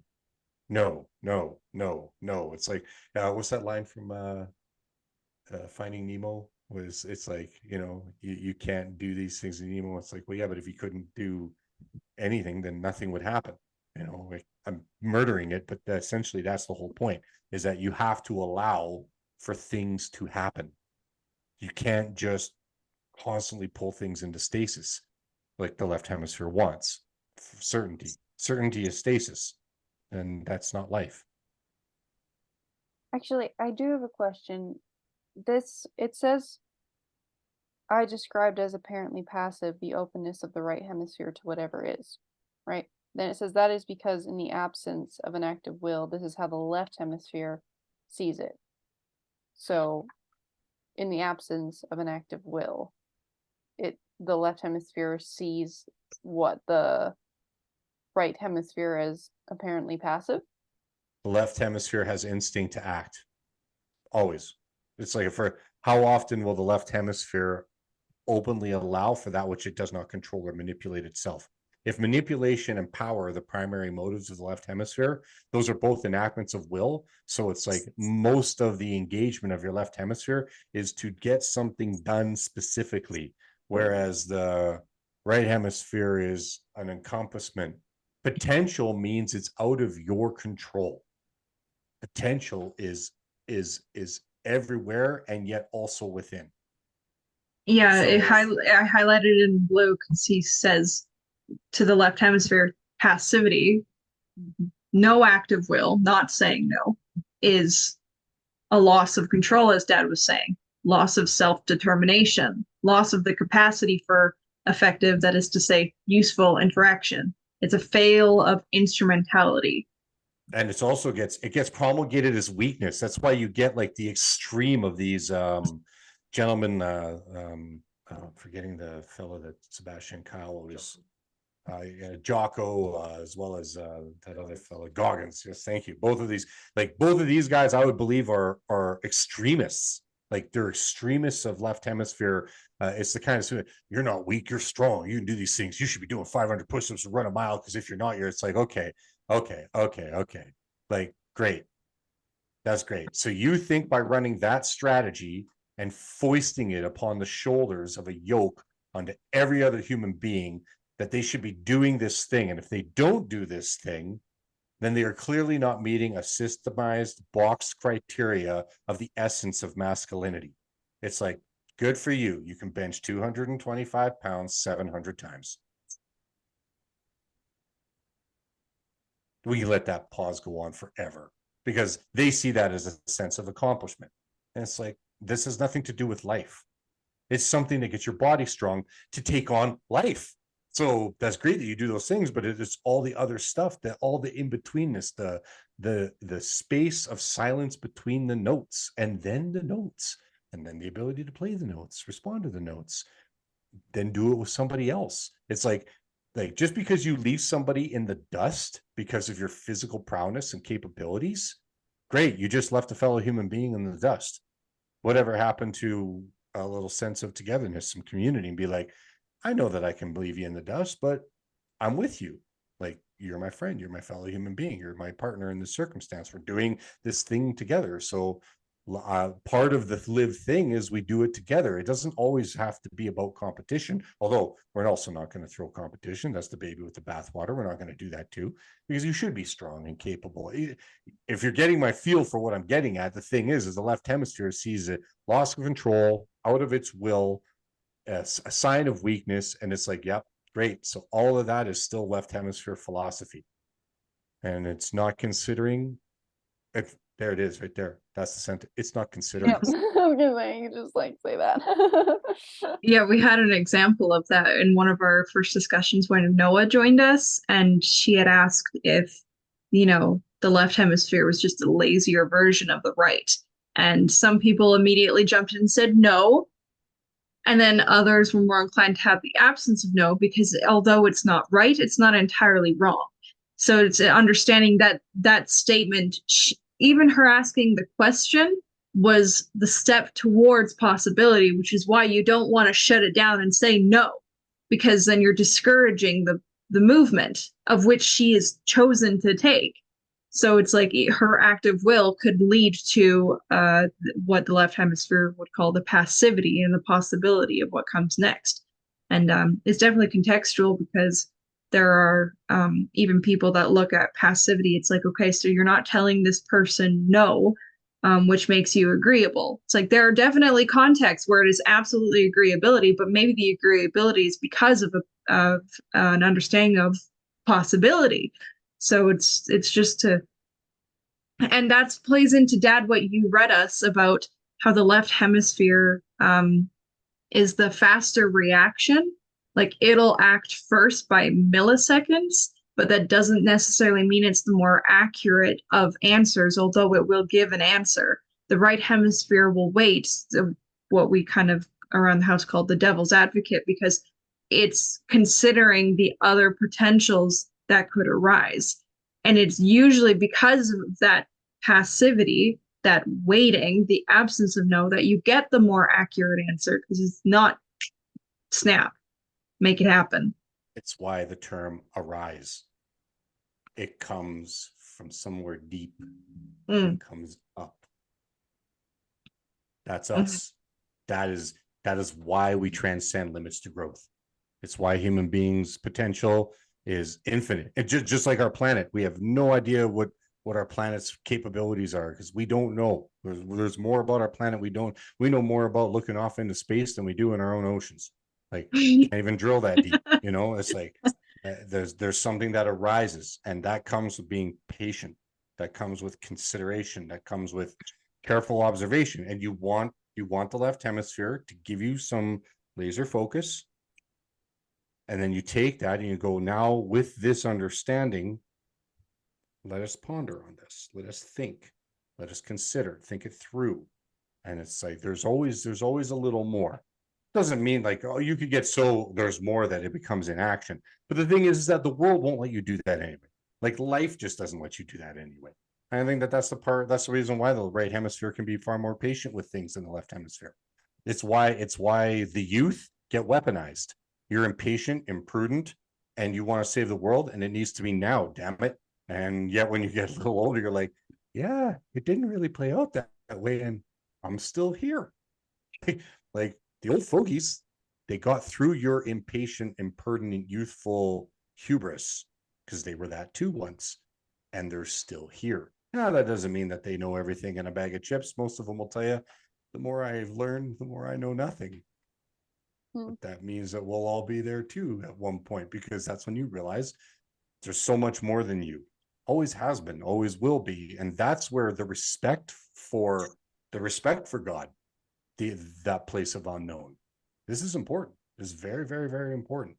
You have to navigate it with a biblical term says much fear and trepidation, but that's not the fear. I don't believe it's the fear as in like the panic of fear. It's more like that sense of caution of losing out on the potential because of what you believe you certainly know. Like this, we know the science is settled.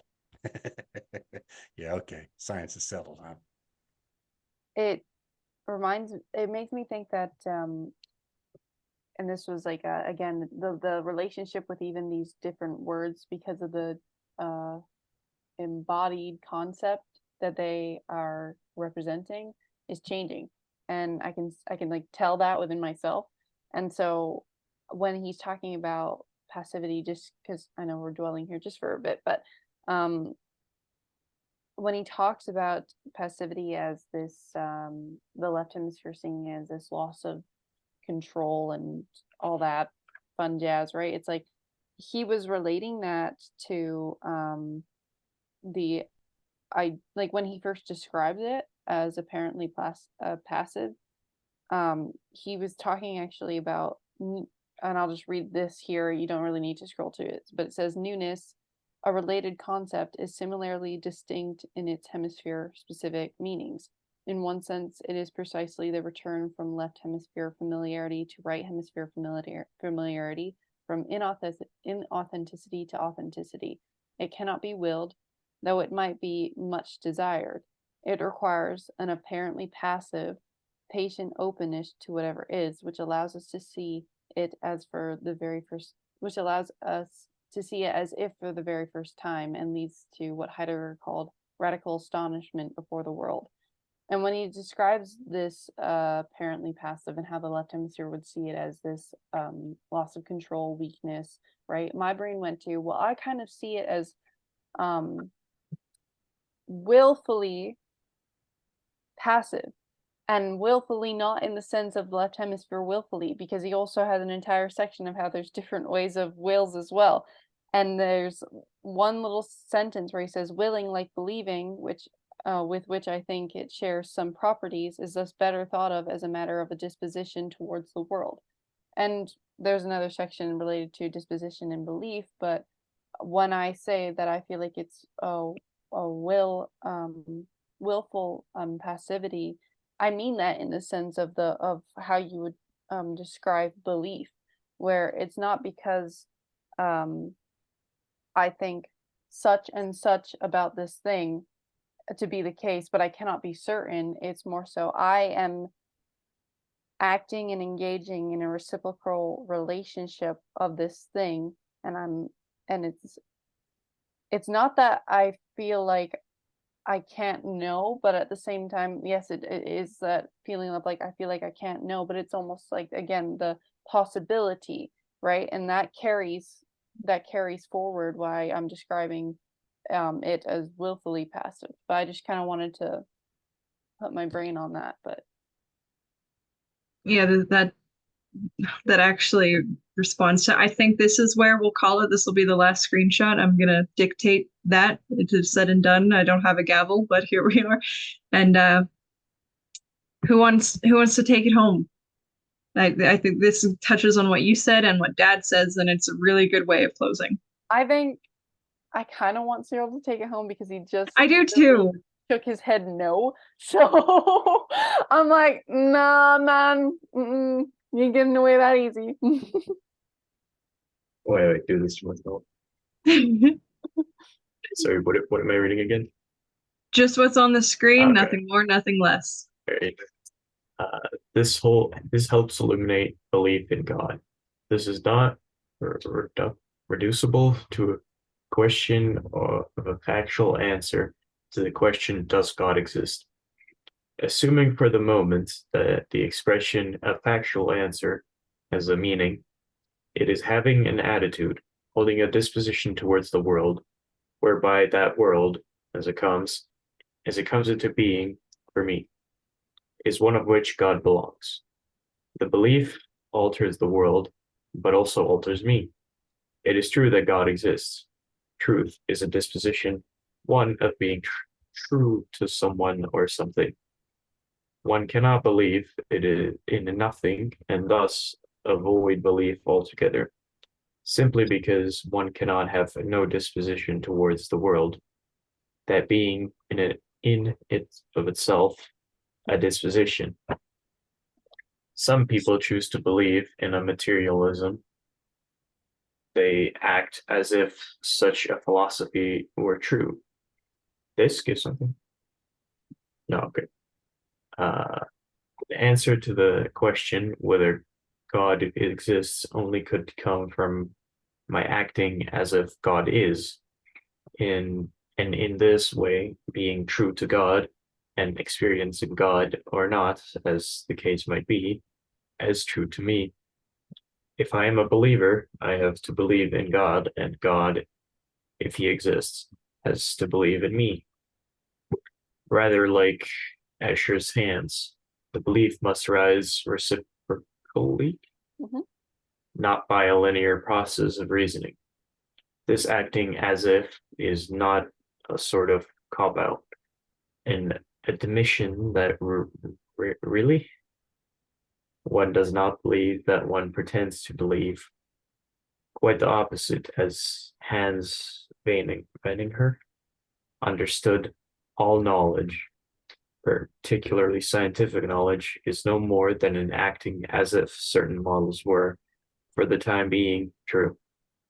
Truth and belief, once more, as in their etymology, are profoundly connected. It is only the left hemisphere that thinks there is certainty to be found anywhere. And with So- that, sorry, anything? Nope. You gotta pick And- one person. Yes. for summary. Summary. Cyril, you did a lot of reading this time around, and you don't have 3 safety courses due. So, would you be willing to honor me by doing the summary for this section? By when does that have to be done? Or when is our next reading / thingy Let you know. We'll have time. You'll have time to do it. So you should agree to doing this. Okay. I make a recommendation, Cyril. Just go to the conclusion. It's Right. all there in the Okay. conclusion of the chapter.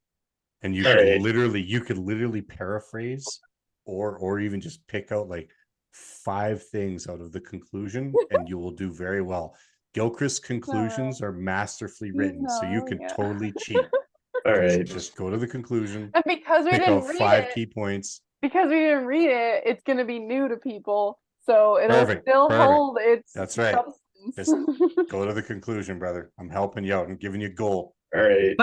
My only condition is that you can't word for word. You can't verbatim give me that as your summary, but you may use just the conclusion if that is your call. If that is what you can do, use just the conclusion, but I don't want it word for word. And I have read it, so I'll know if it's copied.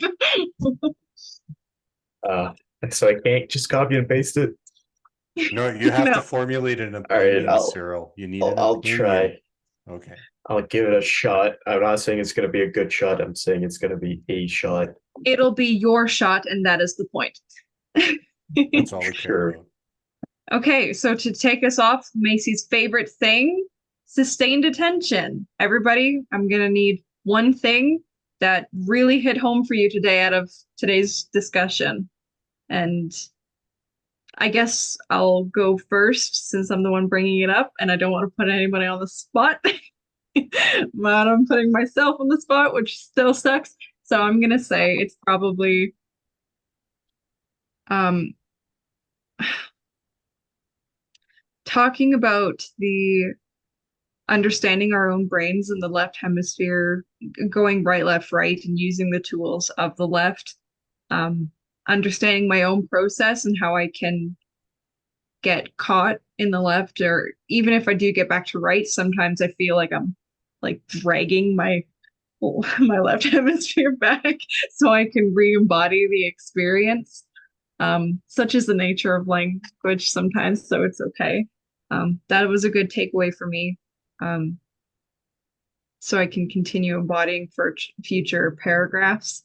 And then understanding the gaze part, which is that it arises, it's not just something, it's not solipsism, it's not just us. The thing that the postmodernists and solipsists always get wrong is, Dad, what you said is that it doesn't take into context people. The gaze is not as simple as my attention to something, because it is partly calling me because there are other people around me, and which is why part of who I am is created in part by all those around me. So it is an arising because there's something already there, and yet it is also me that needs to be here in order to see that it is there. So it is this weird thing that does this. and it expands, and it's already there, and it's already on the roll. So that's kind of that's my takeaway that I'm going to try to embody and put in my zeitgeist and adopt it into my etymology and my model, because we all have models. We just got to pick, which one, and build on our models to ever closer reach reality. Yeah. Okay. Do we want me to dictate and pick people? I see shrugging. Okay. I'm gonna Macy, Damn you it. just volunteered. I only did that because he shrugged, and that's why I was like, oh, does he have something to say? But I'm cool with this. You know what sucks? You stole mine. I literally was gonna say that, so now. Well, but you were not gonna say it in the butchered way that I just did, so you can. I think that mine also related to gaze as well, and then that is also the fact that you play a crucial role into that relationship of what it is that you are gazing upon, right? But it is also playing its relationship on you. So again, it always feels like it's something where it's coming together. It's not, hence the Escher's hands. And I think that if anything, sustained attention, McGilchrist actually has that in his entire thing. There's a pattern of Escher's hands in specifically this chapter that he always keeps on bringing into context, and that's a good thing for actually other people to sustain their attention on when they're reading it or listening to our discussions. But and I think one of the things that I like that Dad was bringing into context for something of recognizing some of what other people have talked about is these philosophers, and Maddie played into this as well, these philosophers and these people, again, Gilchrist is trying to make reference to them, but again, to kind of like reedify something that I think is an important point, is what I would almost call like a dumb person can still have something smart to say.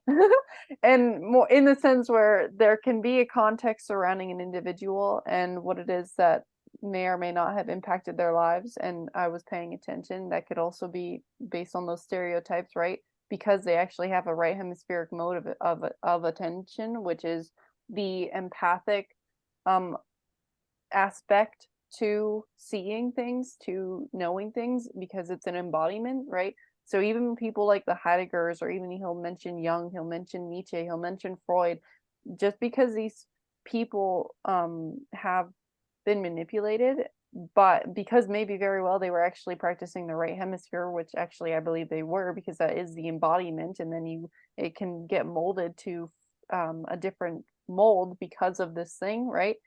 I think that it's still important to take into context what it is that these people are saying in relation to Iain McGilchrist as a person as well, and what it is that he's trying to bring to bear for us to try and learn, because again, he wouldn't have made this book if it wasn't for a reason. And so, yeah. My takeaways expand on your statement, because I feel like out of all those names that you just mentioned, we actually historically know that a bunch of them, they're left, right, left pingers. They went into the realm of creativity in order to manipulate. That's a lot different than creativity for expansion and prosperity of the human species. A lot of them were trying to control it. But the thing is that Gilchrist wasn't looking about that contextual motive, because what he did recognize is that they were still thinking and giving the signature. Like, if you think about what is Escher's hands if they're not a signature, you're literally watching two hands go like this. And how is it that they're later? They're both later in the drawing, and the drawing is getting less detailed the farther away from the beginning of each hand. So how is that even possible that they could have put that type of detail? Oh, you want to know why? Because it was somebody that drew that. There was the third hand that's not seen. That's what made Escher's hands. And so that's the same thing, is that philosophers in these minds, they are operating as if they themselves are the universe unto themselves, in conjunction with other left hemispheres, trying to manipulate and prime and do a thing to create a world of control, stasis, disillusionment, to stop the beauty of what we are, to transcend the limits of growth. So the thing I take away from this is that every time we do these, we are engaging in sharpening our minds, all of them, be it whatever age group that we're in, to find an embetterment, the potential, the possibility, even if we are going to look at the nefarious, the noble, both. And what we're wanting to do is we want to figure out how to find the better version of ourselves, so that the master not only enters the equation consistently, but also so that you don't let the emissary fool you into being a master that you're not. We got to keep humble no matter where we are in the age limit of this process, because that potential is also our undoing. And this is what the left hemisphere fears. That's why the bad guys do what the bad guys do. It's why the left hemisphere wants to stop things, always stop things. No expansion, no growth, no technological advancement, no infrastructure to make the world better. So that's what I take away. My takeaway is the continual process, so that you can change culture by changing yourself, caring about others on a transcendental level, keep that fear of God healthy and alive, and keep a humility. And even though there are times when you're going to feel all powerful and almighty and all strong in your mind about things, you might want to take that absence of no, take a deep breath, realize that, yeah, you're capable of that for a moment, but it's not in all things, for all ways, at all times.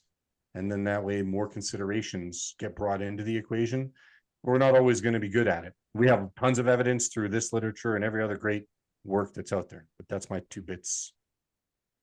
Do you want me to go, Kyle, or do you want to go? No, I can go. Okay. Kind of like the little bone he threw philosophy is starting in the right hemisphere and then having to traverse through the left hemisphere. It makes me think the value of philosophy isn't necessarily in the answers you try to come to by philosophizing. It's in the experience of philosophizing. You go on a journey with somebody. It's what I like about Plato's work, is he writes it in dialogue. So it's 2 individuals tangoing with one another, going on a journey with one another to a process to maybe come to some conclusions about things, but not necessarily worrying about what end you come to. You're more more so on an adventure with somebody. And so I don't, like anything, I wouldn't want to dismiss philosophy, just like you wouldn't want to dismiss art or music, because without everything else to build upon and enrich one another, each one on their own is incomplete. Okay, Cyril, you're the caboose. Right. I got two things. One of them is somewhat off topic, and the other one is also somewhat off topic, so I apologize. The first thing that I kind of just a random thought that I had is actually, Mike, where you were talking about the Shazams, kind of reminded me, since at school right now we're talking about economy, kind of reminded me of the idea of supply and demand. I don't know why, it just did. But it's kind of like that loop. One creates the other, but who created what came first, supply or demand? I guess it would be demand, but never mind. Don't worry about that. And then another thing, it's also off topic, is I gotta I gotta focus on what I'm reading, because like when I was reading some of the passages, I just randomly said a word that was completely different from the actual word.